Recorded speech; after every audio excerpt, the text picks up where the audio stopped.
Le SAM ouvre ses portes, 16e édition du Salon de l'aménagement de la montagne. Plus de 400 exposants, 11 000 visiteurs attendus à Grenoble jusqu'à vendredi.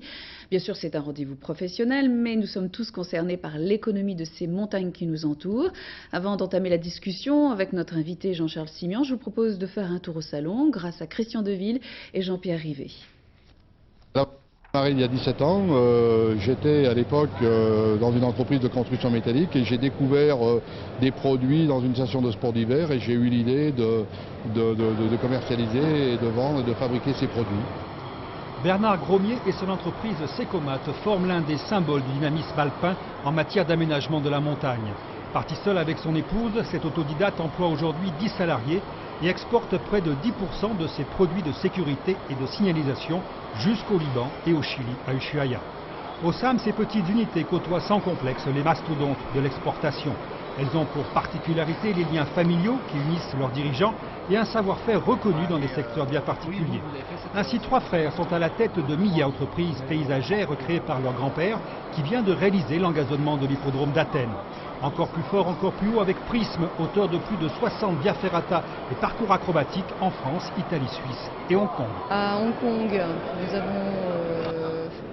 nous avons mis en place un parcours acrobatique sur une tour qui fait 380 mètres de haut, tour béton.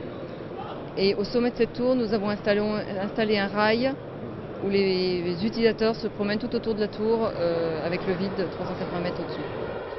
Pour les 430 exposants de ce SAM 2004, exporter devient de plus en plus nécessaire, d'autant plus que la demande ne fait que croître. Celle-ci provient principalement de la Russie et de ses anciens satellites, comme la Slovaquie, la Bulgarie, qui le 1er mai prochain intégreront la communauté européenne. Pour les aménageurs de la montagne, l'horizon est donc d'un beau bleu et blanc, comme cette neige artificielle produite sous une température de près de 25 degrés. Et nous retrouvons notre invité Jean-Charles Simian. Bonsoir. Alors Bonsoir. vous avez 2 casquettes, le SNTF, le syndicat national des téléphériques, et bien sûr coprésident du SAM.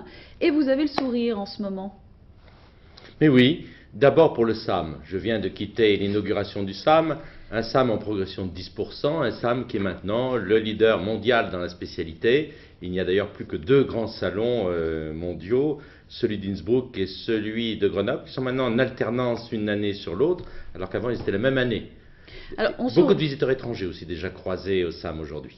Alors on se recentre sur la montagne, je mets les pieds dans le plat, on parle de la reprise de la course à l'investissement et au suréquipement.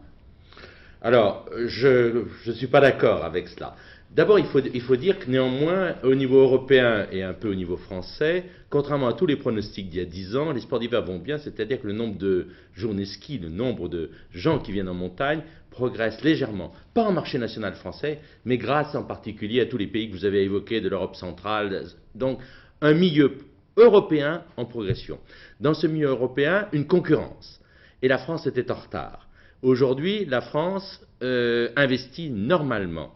Avant, elle n'investissait pas suffisamment. Et pour vous donner un chiffre, en matière de remontée mécanique, de neige de culture, de chenillettes, de signalisation, nous avons investi à l'automne 2003 324 millions d'euros. Au même moment, l'Autriche, pour un domaine skiable à peu près équivalent, investissait 500 millions. Voyez-vous que ce n'est pas la course au suréquipement. Sur ces 344 millions d'euros, une grande partie de remontée mécanique. Est-ce que ça ne fait pas beaucoup? C'est là qu'est le besoin de renouvellement est le plus fort. Je vous précise qu'il n'y a plus de développement, de création de stations nouvelles.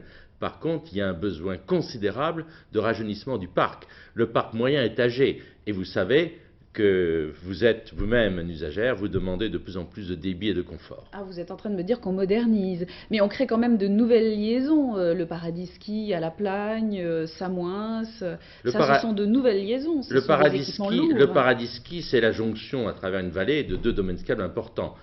C'est ce qu'on appellerait un people mover. C'est comme si on faisait une liaison entre deux pôles aériens, si vous voulez, dans un aéroport. Ce qui est vrai, par exemple, ce sont les Cybèles. Alors les Cybèles, là, c'est une connexion de petites stations qui existaient pour faire le 4e domaine skiable français. Mais il ne s'agit pas d'extension, il s'agit de raccordement. Alors, est-ce que vous n'êtes pas un peu poussé par les tour opérateurs étrangers ? Par la clientèle française déjà, mais aussi, vous avez raison, par les tour opérateurs étrangers qui demande, et par la concurrence, comme je l'ai dit tout à l'heure, qui demande incontestablement ces liaisons et qui demande en particulier maintenant une garantie neige à travers la neige de culture. On termine avec l'Europe. Est-ce que ça change beaucoup la donne dans votre marché? Oui, ça ouvre d'abord les frontières à toutes les maisons, ça renforce le degré de sécurité, et la France était un peu au top, ça renforce aussi le niveau environnemental, ça donne des avantages et quelques difficultés, mais aussi ça ouvre des marchés pour les exploitants. Je vous rappelle que la France reçoit 10 millions de personnes en station en hiver et qu'il faudrait qu'on en ait peut-être encore 11 ou 12 pour que ça soit parfait. Monsieur Simian, merci. On continue avec la montagne. Avec plaisir.